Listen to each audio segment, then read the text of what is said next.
Welcome to Politics Done Right. I am your host, Egberto Willies. This is a progressive program that will take the mystery out of politics.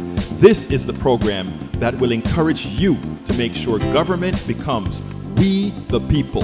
Whether you are liberal, progressive, conservative, or otherwise, you get to air your point of view.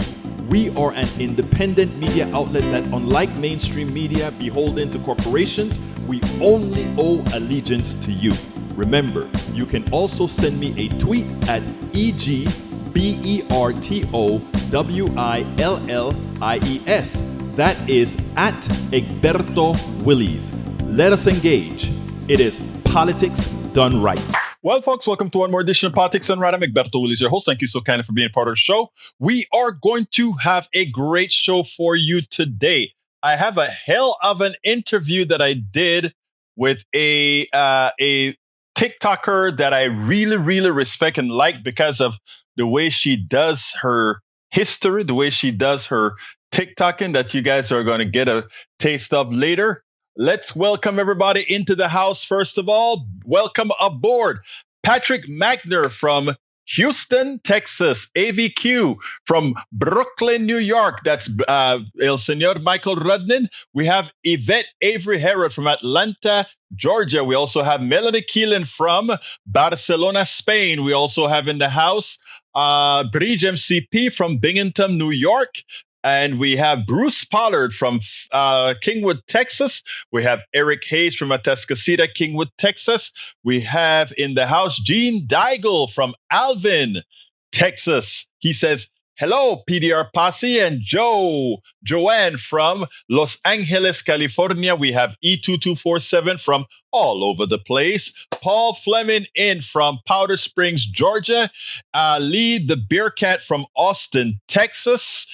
Let's see, who else am I missing? I don't think I missed anybody yet, but hey, you guys are taxing my mind with all the different locales. And you know what? Today, I think I passed the exam that you guys have just given me. Well, it turns out that, let's see. I think somebody wants something to the screen very early. I just saw something said screen. I bet that's going to be either Rudnin or Bridge MCP. Let me scroll down and see who that. Welcome, Alistair Waters from Conroe, Texas, is also in the house.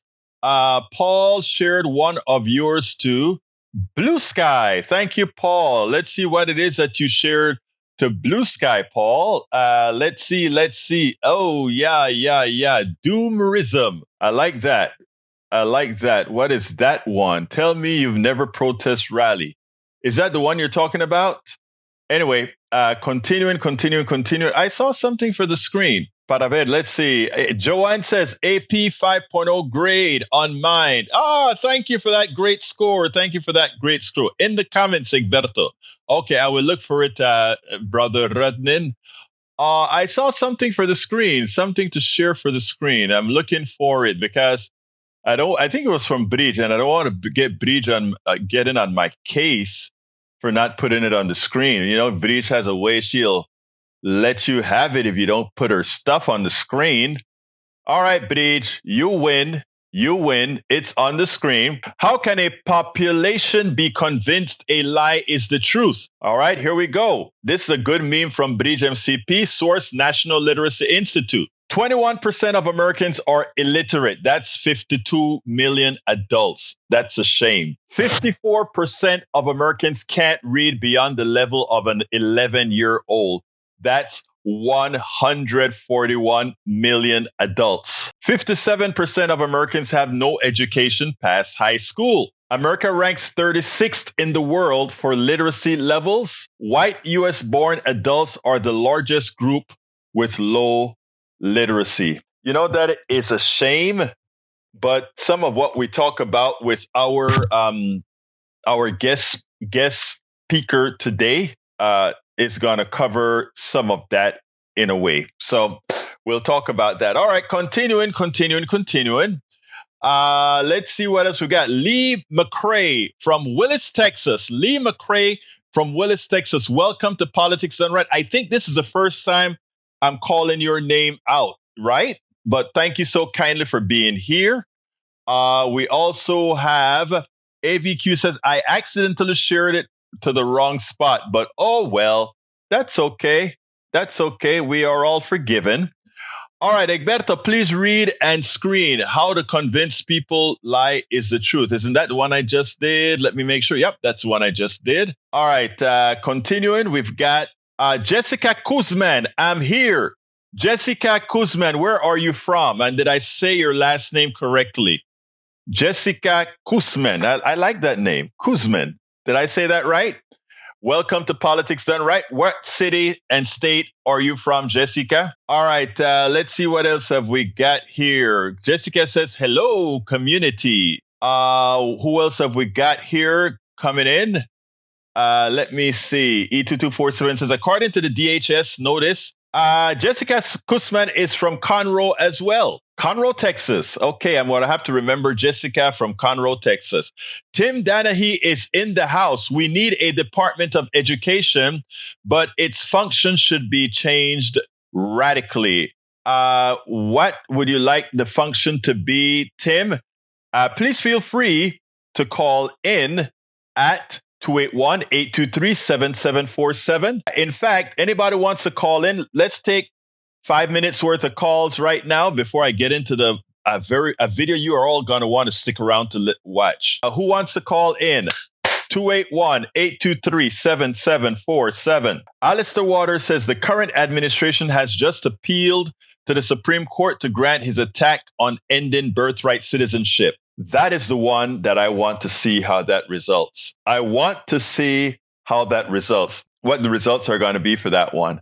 All right, again, before I get to the video, because the video is 21 minutes long, so before I get to the video, I want to see if there's anybody that wants to call in and make any mention of anything before I start the 21-minute video. 281-823-7747. Para ver who else I want to say on the screen. Axios reported that, according to the State Department, all right, there we go. Alistair Waters. Come on in, Alistair. What's up? Hey, brother. Okay, I just got word that our president is appealing to the Supreme Court for the end of birthright citizenship. And I just wanted to say thanks, guys. Thanks for voting for him. That did. But you know what, though? I think this will definitively, again, I think we can count on the Supreme, on the conservative side. I think Roberts and Berry, the woman, what's her name? Cora Berry. Amy Coney Barrett. Amy Coney Barrett. I think they're going to vote with the three progressives on birthright citizenships and put it to rest. I honestly I don't think they will. I don't think they will. I have no confidence in that. I think what they are probably going to end up doing is with any big decision that they don't want to be the guilty guy, the bad guys, they're just going to punt it down the road a little more. I hope they don't punt it. This doesn't, I don't want them to send it back, but we'll see. We'll see what happens. But what else is up, Alistair, before I move on? Anything else you want to say, my Nothing much. Sister? No, I just wanted to say hi to my peeps that I invited in and just say welcome aboard, everybody. Thank you, sis. You have a great rest of your day. Keep listening, keep calling, keep writing, keep texting, all that good stuff.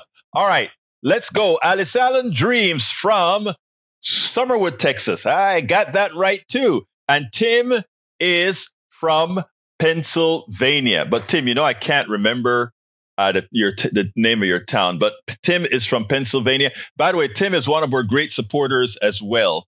And Jessica Kuzman from Conroe, Texas. Let's see who else I've got in the house before I move on. All right, I'm going to hold on one more minute before I go to the 21-minute video. One more minute before I go to the 21-minute video. You guys are going to love this conversation with a TikToker who knows her history. And I already have written the blog post corresponding to this TikToker that I'm going to put in the chat as soon as we start the video. Bridge MCP says, Egberto Willies, Republicans said yesterday that a day will last till the end of their Congress, so they will not have to do anything about the so-called national emergency declared, so he can do tariffs. I read that, and I think I did a show on that, maybe either in the morning or I think I wrote about that already. All right, Ray Brackens is in the house. Ray Bracken is from Houston, Texas. How you doing, Ray? Hey, brother Egberto. Yeah, I just had it on my mind that I want to say thank you. I can't remember which sister it was on the phone. I don't want to get the name wrong. That is our sister. God, I just had a brain fart myself. Alistair Waters. Okay, yeah, Sister Alistair. Yeah, I say the same thing. I'm like, thank you all, you 74 million dumb-witted idiots. That's all I could say. We have to live with you all, and trust me when I tell you it's a challenge. Well, but let me what's tell you, more of a challenge is that Ray, I'm trying to give I'm trying to give my MAGA brothers and sisters a place to land.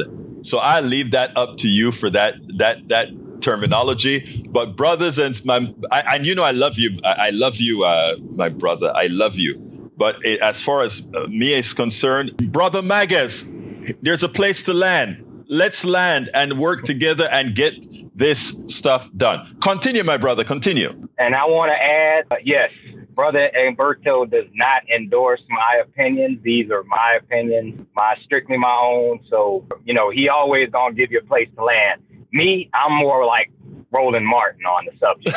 I don't give a F. I got you, man. You come to me crying, I ain't got no couch. I don't have a Cash App, donation for you. I have nothing. I have,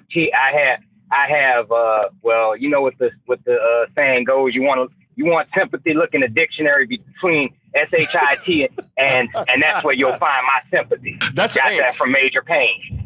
That's a funny statement, but hey, Ray, let me go ahead and start my video. Is that all right? I'm sorry, I got off track. Before you start the video, I promise this will be the last thing. Please, y'all need to let the Texas House know we don't want to criminalize trans people from being able to exist in this particular state, because I have some friends that heard about that legislation that's trying to go through the House, and they are very scared and concerned, as well as they should be, because that is definitely some Jim Crow 2.0 stuff. And if you didn't think it was going to affect you, you might have a cousin or somebody that it's affecting. Thank you for doing that. Thank you. Hey, look, Ray, I appreciate you bringing that up. I do need to write a blog on that and put it out there because you are so right about that. But let's talk later. Let me go ahead and get our video started, okay? All right, roll the footage. Take care. Thank you, brother. Peace. All right, folks. I found this TikToker. It came up into my feed. I get some very solid TikTokers in my feed that really know what they're talking about.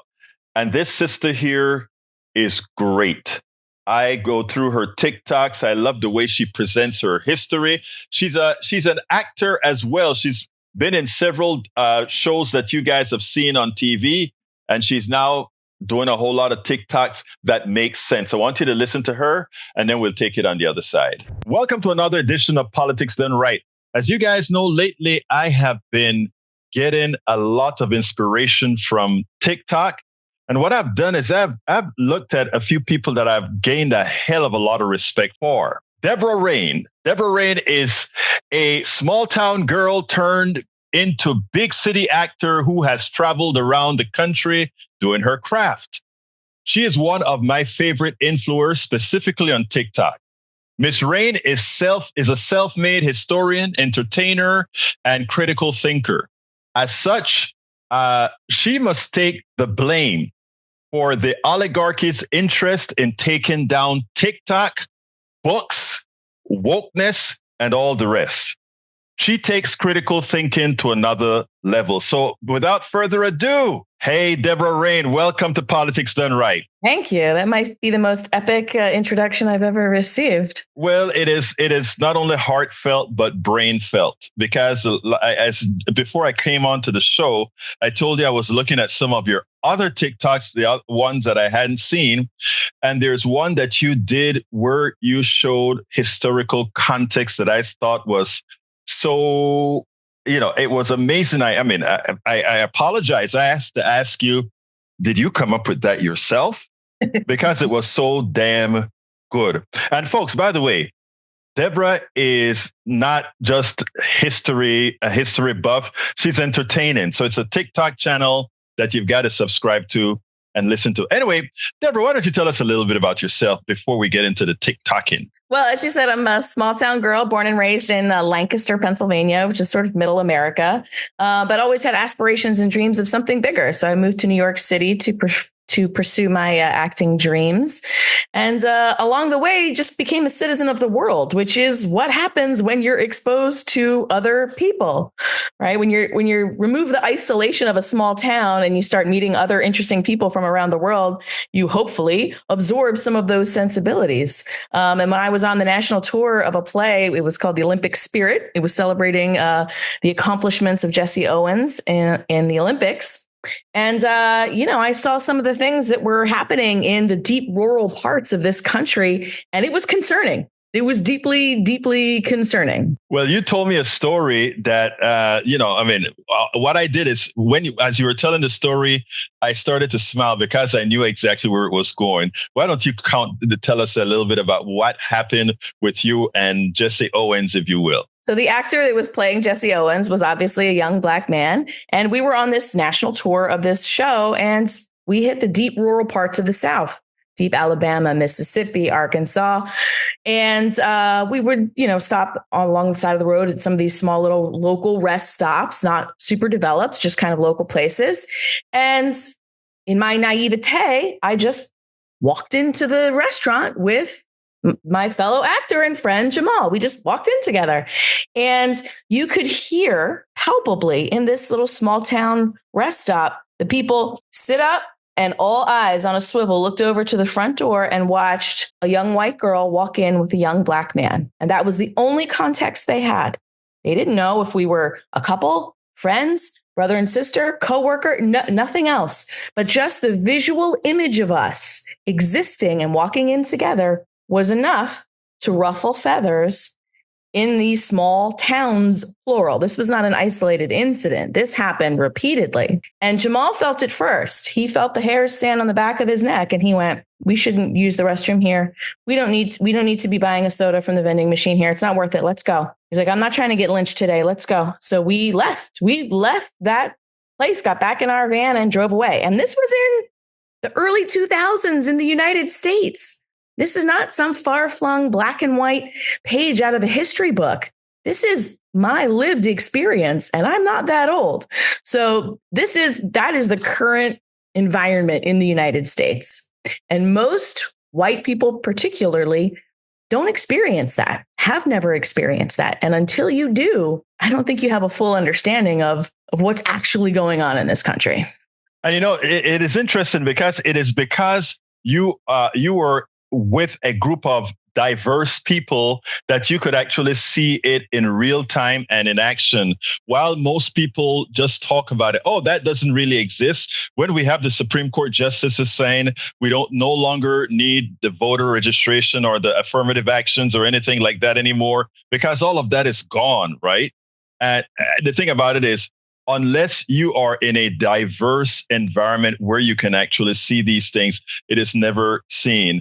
Now, it would have never been, I would have never felt it. It would have never been projected upon me. If I would have walked into those places by myself in my whiteness, I would have never felt it.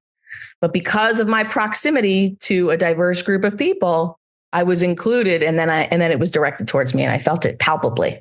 That is such an important reason why we have to be integrated and live together so that people can see these different kinds of experiences. But let me tell you, one of the things that I like about your channel is that, first of all, you don't only talk racial issues, you talk social justice issues, you talk economic justice issues, but you also do it in an amusing manner, in a colorful way, in the language that you use that we don't necessarily use on Politics Done Right. But I'm here today on your best behavior today. But what I love about it is that it grabs you in, and I was able to see with contents like yours and others that are similar to yours, the threat that people like you present to our oligarchy. You are, in fact, a danger. What kind of responses do you get when you talk about economic issues? I mean, recently you did a piece on, hey, MAGA, this is what this budget that Johnson just got passed in the House is going to do to you. And you know what? Anybody seeing that out of you would have stuck to that particular video, that particular short, and really learned something from it. What kind of response do you get from those? I mean, it runs the gamut. I've gotten everything from death threats to marriage proposals. It depends on how receptive people are. And sometimes you have to deliver the message gently and with some humor and some levity for it to be absorbed, because it's a difficult thing to decenter yourself from everything that you've always been taught. You have to simultaneously zoom out and zoom in on your life at the same time. Do I honestly believe these things that I've been taught? And why do I even believe them in the first place? Why do I believe that women are delicate and can't run a marathon? Do I actually believe that? Or is that just something I've been taught my whole life? And who taught me that? Do I honestly believe that Black people are lazy? Is that true? Do I really believe that because I've observed it? Or is it just something I've been taught my whole life?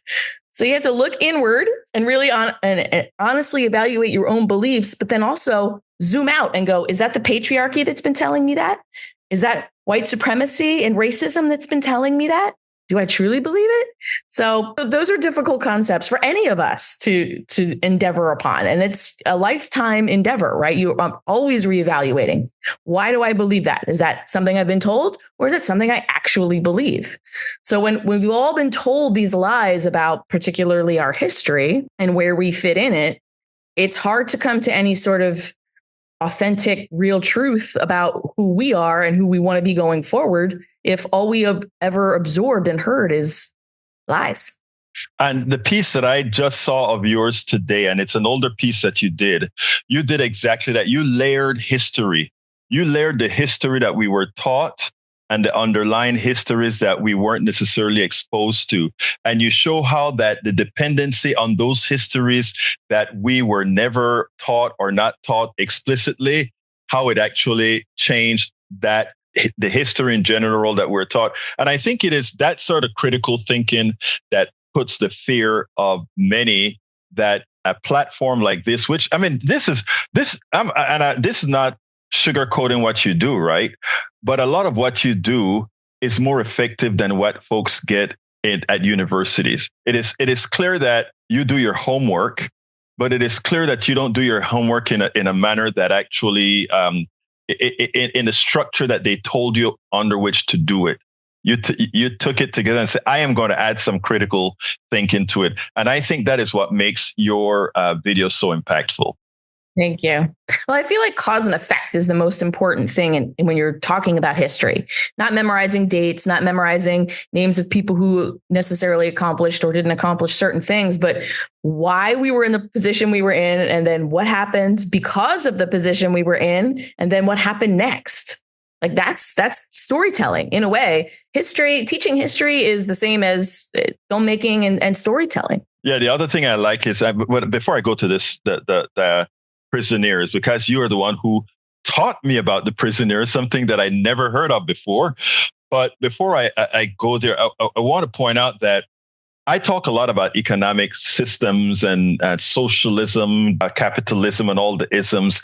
And there are many times I'm methodical. And there's a video that you did. I don't know how recent it was, but that you kind of pointed out what end state capitalism is, but you did it in a manner that touched what people are going through right now, which I think is the most effective way of doing that, making that connection with what you're living and what is causal because of what you're living. How do you go about doing that? What's your impetus for doing that? Well, I mean, there was just an article out this morning saying that rents in New York City are the most expensive that they've ever been. The average rent for a 1-bedroom apartment in New York City now is $4,500. Wow. Why is that?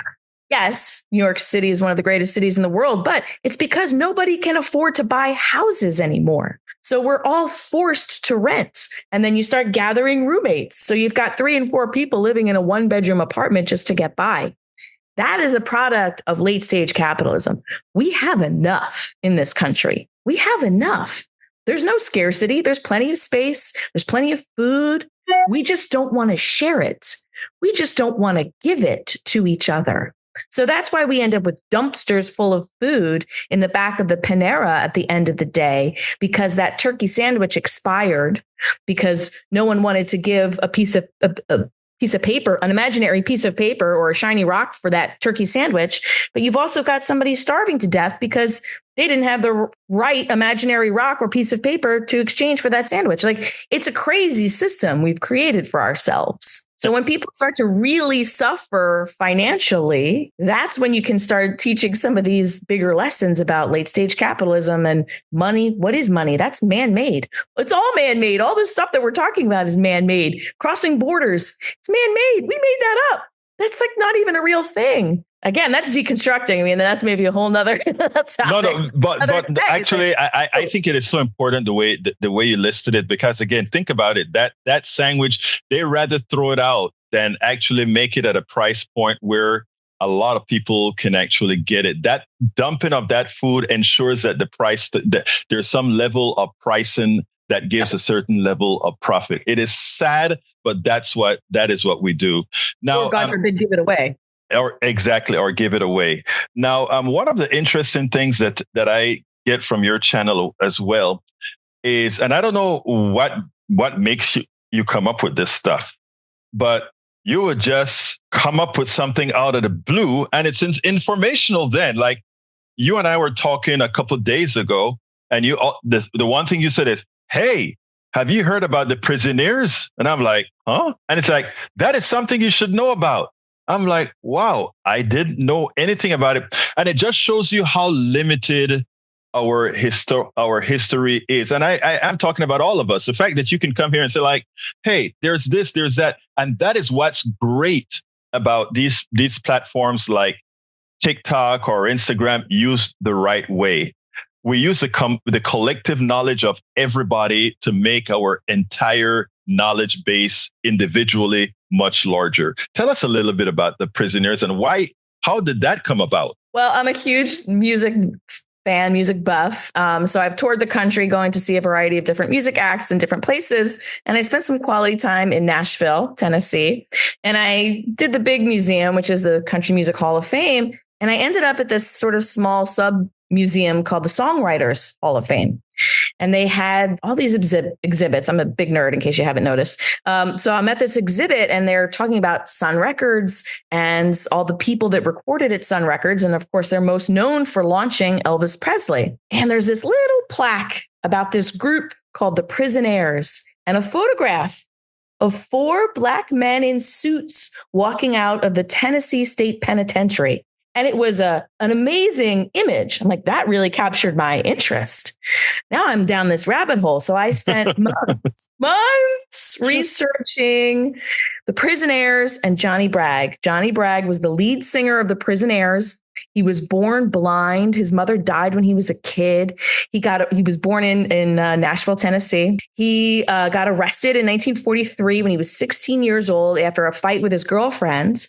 And he was in jail for the night, supposedly cool off, go home, except the white prison guards and the white patriarchy, right? Everybody who's in charge of the penal code and the system in Tennessee had all of these open rape cases on their books. And here's this little kid who can barely read, a little bit of a, rough and tumble guy. And they say, we can cross all of these open cases off our books and stick them on this kid, Johnny Bragg. So he was convicted of 6 rape, convictions, and sentenced to 99 years per case. Wow. Thrown into the Tennessee State Penitentiary to serve his 594 years. Now, this is the prison that Shawshank Redemption was shot at. They had that famous electric chair that they called Old Sparky. So here's this young kid, didn't do anything wrong, in jail with these hardened criminals, ostensibly for the rest of his life.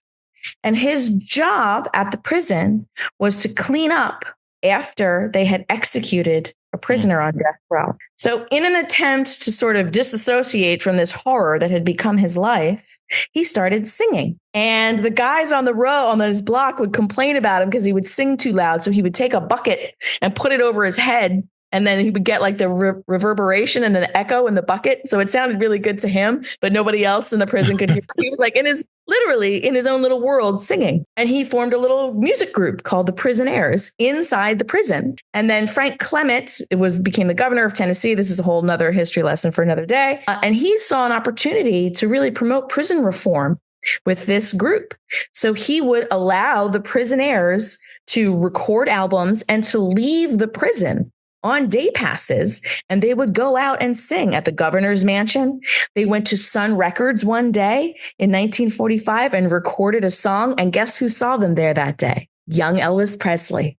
And he fell in love with this group, and particularly Johnny Bragg. And they started a friendship. They sparked a friendship.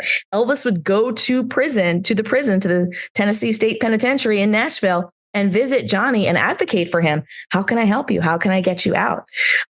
Johnny was eventually pardoned, but then he got rearrested for dating a white woman and was put back in prison. And he spent another 6.5 years in prison. And of course, all the financial and economic injustices that he suffered too. He did not have any ownership of the songs that he wrote. White people, made money off of his original songs that he wrote. His story is just ripe for a limited series. It's begging to be made into a limited series. That'll be my next project. But, these are all these American stories that are happening that aren't taught in our schools. We just don't know about them. And imagine if we did. That story, when you told me about it, was like, wow, we hear the Elvis story, the Elvis Presley story, but we don't hear about all that got into or went into that story, So, like I said, that's why I love what you do. And I love your curiosity, the way you go out there and you find things. So let me tell you, Deborah, I always end my interviews with one particular question, and it goes this way. What should I have asked you that I didn't? Oh, wow. That's a great question. Well, I guess what's next? Like, how do we fix all of this? Some of us are really good at identifying the issues that we as a society face. And some of us are gifted at pointing out how we got here. But what do we do about it? How do we move forward? One of my videos that went viral was about reparations, the 40 acres and a mule question. And people are still demanding reparations. But how do we do it moving forward? How do we fix the pickle that we've collectively gotten ourselves in? And it seems like people aren't asking that enough and working on it enough. People are more interested in blame and pointing the finger at whoever they think is responsible for where we are. But I think the big question that we should all be asking ourselves is, what are we individually going to do about it to contribute to this solution? Well, I tell you what, I think you are doing a damn good job in doing your part in contributing to the solution, because I always think that an educated populace is a populace that can move forward. What our oligarchy depends on right now is a miseducation of people. That's why we're burning books. That's why we're up against wokeness and all these other issues. I hope we can keep this platform active, but whether it's active or not, your work will stand on its own. Deborah Rain, thank you so kindly for having been on Politics Done Right.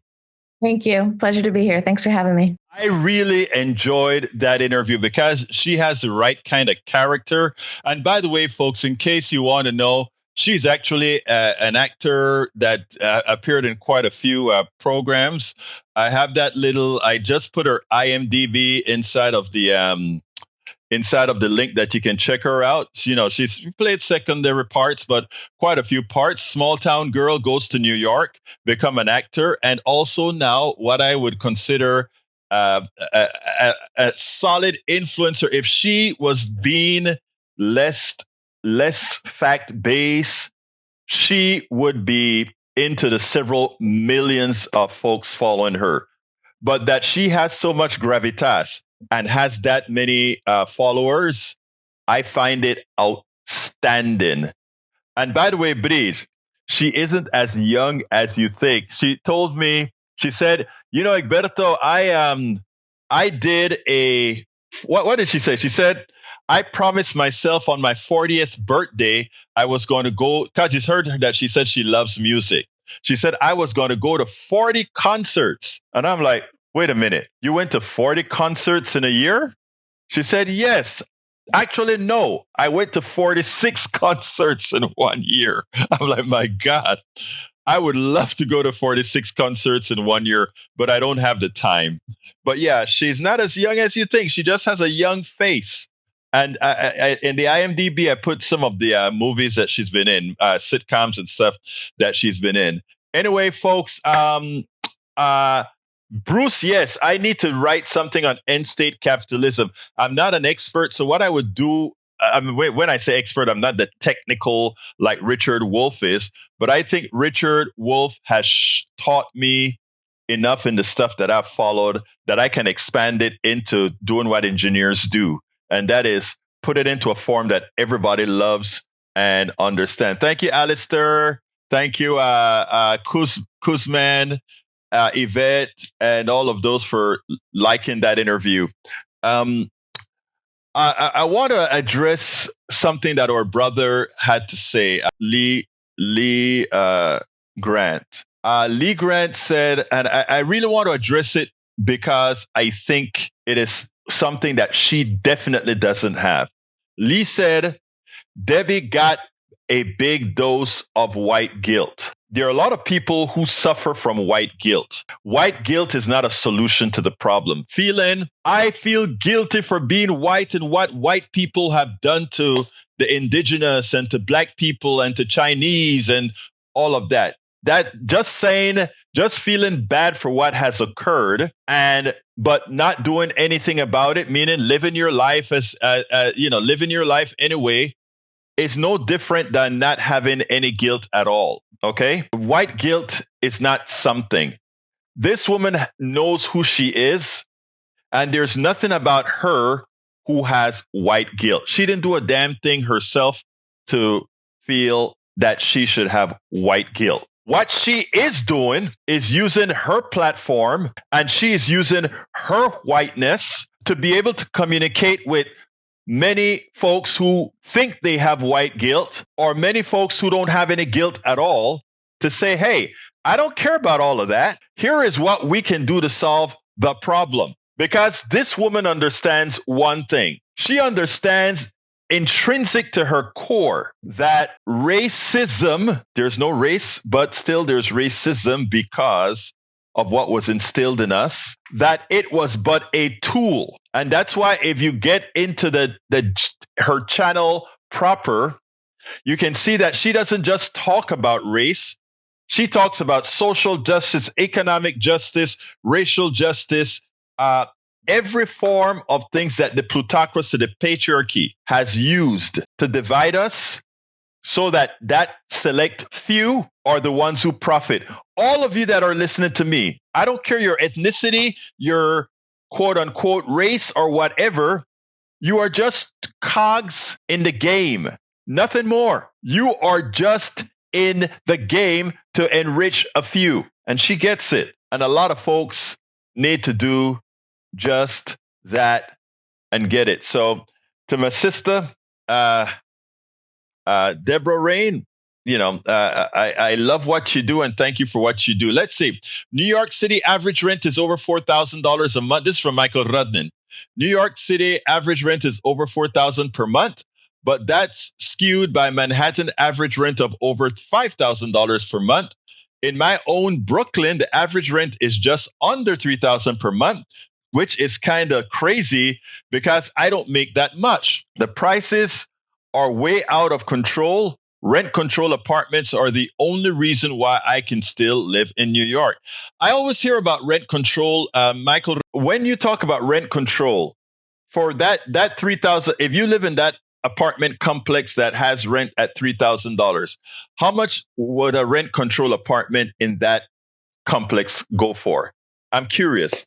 Because when I hear these kinds of rents, right, it's crazy thinking. And that is just what the plutocracy does. Somebody is making a killing onto that. It makes absolutely no sense. All right, folks, I have another video for you. As you know, there's a particular committee in Congress that's there to cover Doge. They are there to figure out what Doge is finding, and to sort of, they're supposed to be the committee that handles Doge. Well, they met yesterday, and when they met yesterday, the Doge leaders, right, the Doge guys, meaning Elon Musk and all of them, were supposed to come to the show and tell what they've done, etc. And of course, there were no shows. But even as there were no shows, the leader of that committee was out there just praising Musk as if he is this great genius who's going to solve problems for America. Before I bring that video into how that congressman lambasted the Republicans, I want to point this out. And I want to say this categorically. Elon Musk is not a genius. Elon Musk is barely engineering-wise competent. He's not even an engineer. His profession in school was economics, okay? And some other subject. He is not an engineer. He is not intellectually competent. He is not, and I'm not saying this out of just spite. I'm just stating facts. What our journalists, our mainstream journalists, and many others are good at is looking at somebody who made a lot of money and automatically equate these bros that made money during the tech revolution and automatically make these guys smart. Our Jessica Kuzman said it best. Elon is nothing more than an opportunist.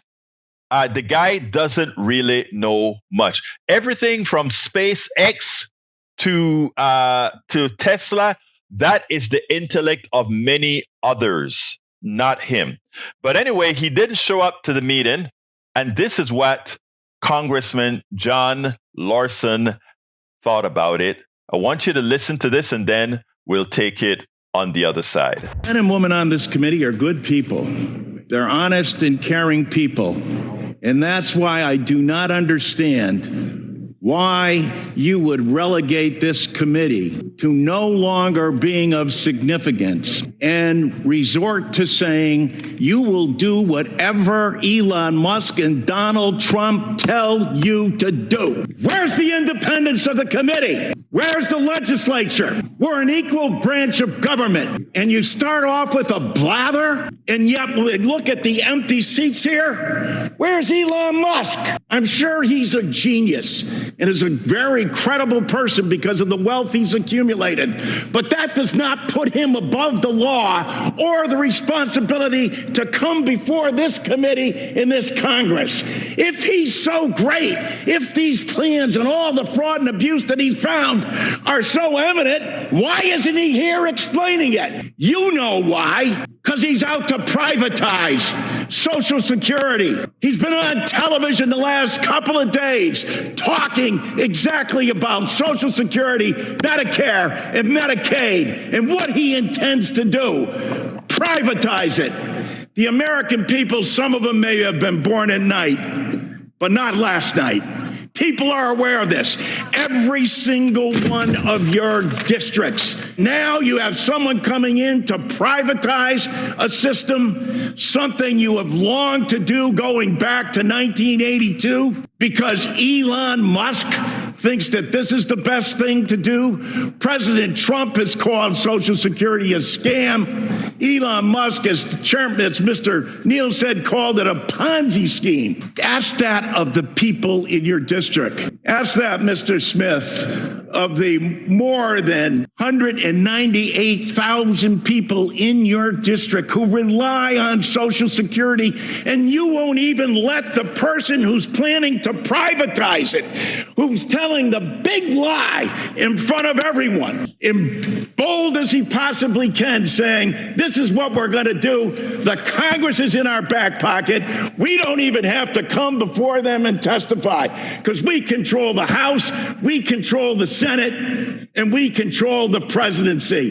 And it's the tyranny of the executive. It's why these resolutions were first adopted back in 1789, because the founding fathers knew that the executive branch does not have total authority over the legislature, unless you have a willing party that says, no, we're going to do exactly what you tell us to do, Mr. Musk and Mr. President. It doesn't matter to our constituents.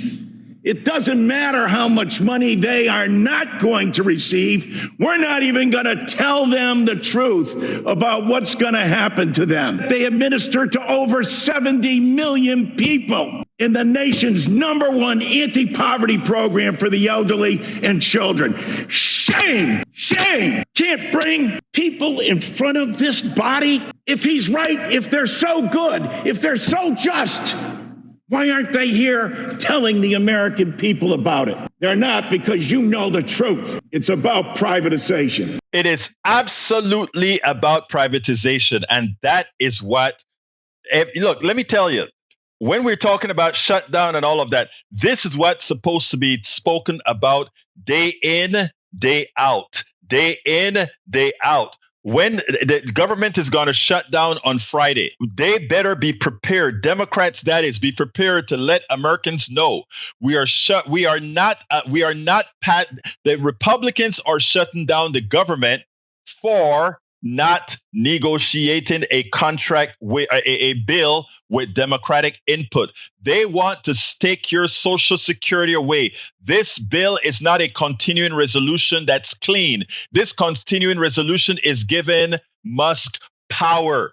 It's given Musk power. And if we were to succumb to this CR, we are putting all of your Social Security, all of your Medicaid, all of your SNAP at risk, because we would have been giving them the opportunity to lay the groundwork when we count for reconciliation to do all those bad things that can be done to your social programs with reconciliation. This narrative better be ready, because the government shuts down on Friday, and it needs to be known that it's being shut down to save America. These guys are refusing to do what's right by America. It is a must.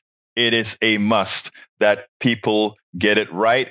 Kudos to John Larson, Democrat of Connecticut. All right, folks, the telephone number, 281-823-7747. We're at 52, which means we can take about 4 or 5 minutes worth of calls.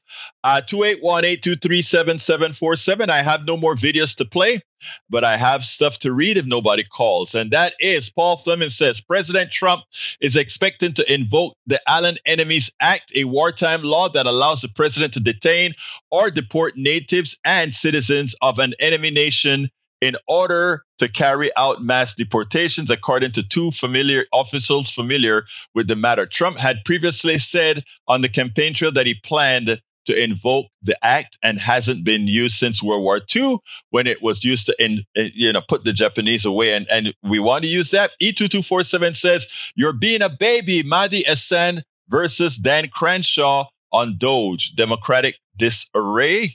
Nope, there's no democratic disarray. Come on now. All right, let's continue. E2247 had some stuff that I wanted to read before.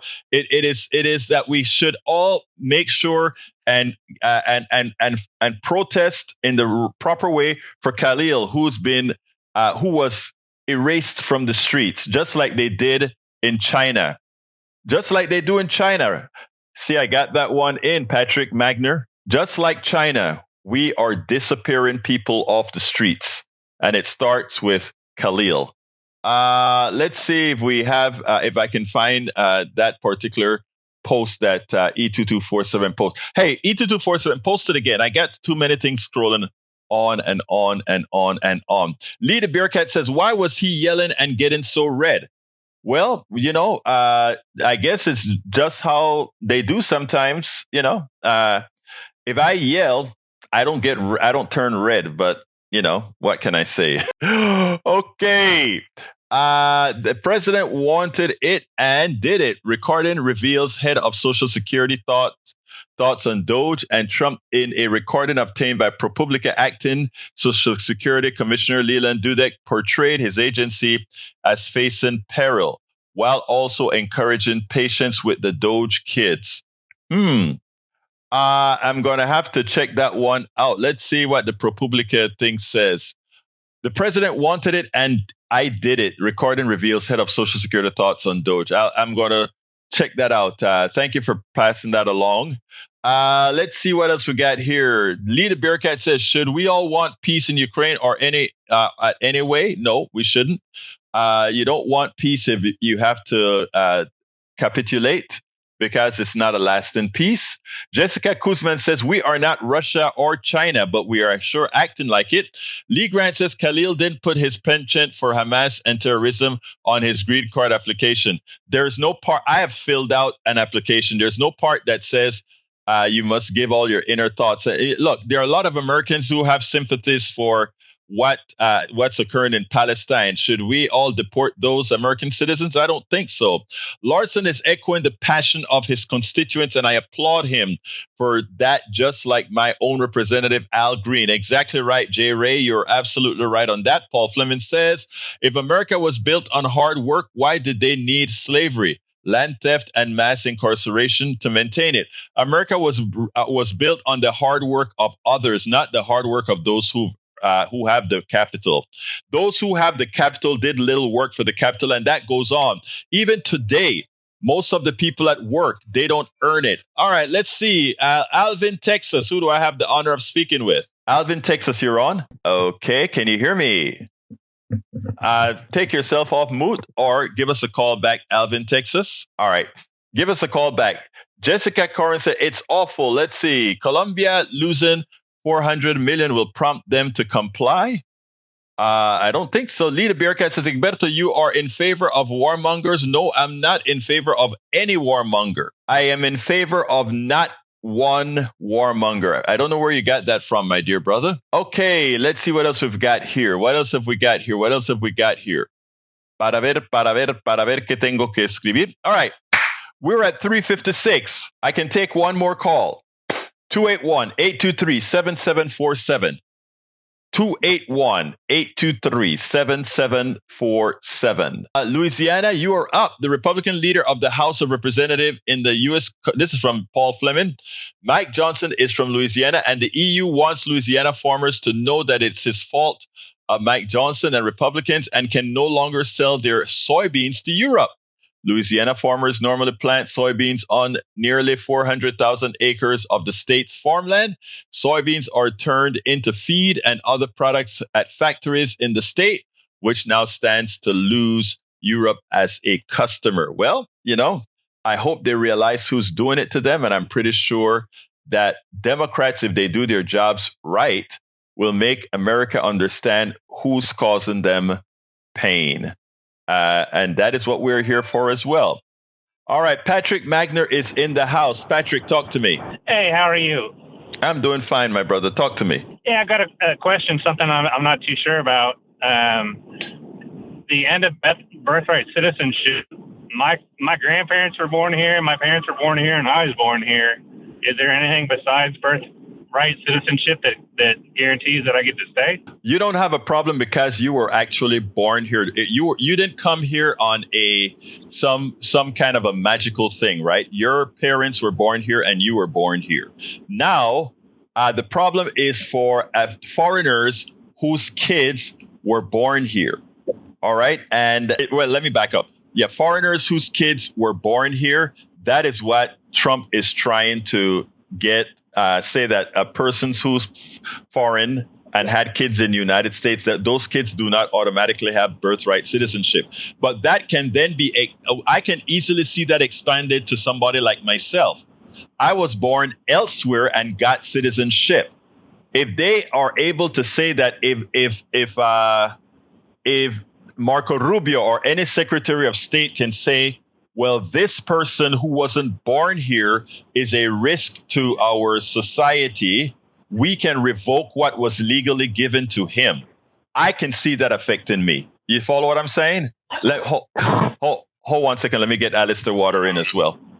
All right. Did you follow what I'm saying, Magner? Yeah, I do have a couple more questions, but...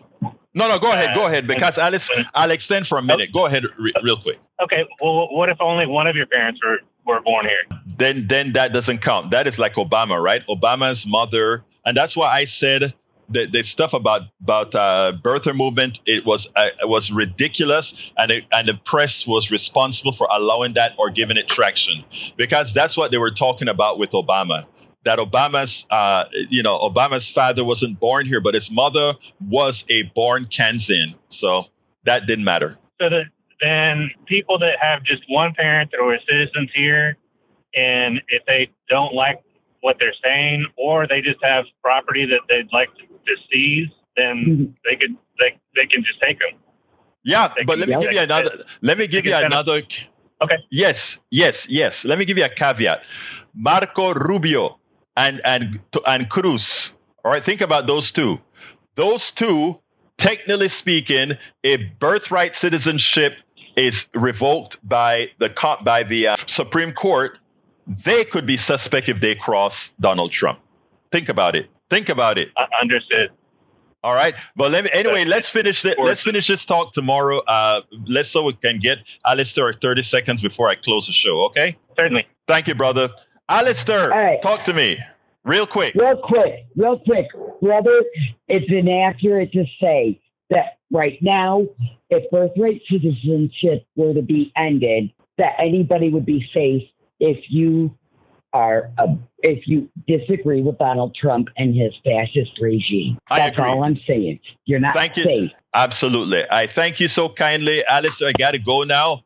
Thank you for calling, guys. Yep. Hey, folks, here's the deal. I don't have enough time to do my full pitch for asking right now. So what I want to ask you, those of you that are listening to the show and understand what we are doing here, what we must do, I ask you to support the show by becoming paid subscribers of our newsletter. It is like getting Politics Done Right a cup of coffee. So please go ahead and go to politicsdoneright.com/newsletter, politicsdoneright.com/newsletter, and become a paid subscriber of our newsletter. If you do that, and if we can get enough people doing that, we can make this program better. I need a lot of help that I don't have. I'm doing 16 hours a day. I'd love to be able to give half-time work to somebody else, but again, it is something to keep us flooding the zone with the progressive movement. Again, please consider becoming paid subscribers at politicsdoneright.com/newsletter. Anyway, got to get out of here. I love you all. Thank you for calling in. My name is Egberto Willies. This is Politics Done Right. And you guys know how I end this baby. I am what? Out. We spend a lot of time deconstructing the news, trying to parse it into a form that everybody can understand. We try to find those little nitpicks where it flies above the fray, etc. If you really like these videos that we do, I want to ask a big favor. Please go ahead. Number 1, subscribe to our channel. And number 2, please join if you can. Thank you so kindly for watching. Keep watching. Please remember to share. We must populate the entire internet with our progressive message, a message that we know is what most Americans say that they want. So help us, please join.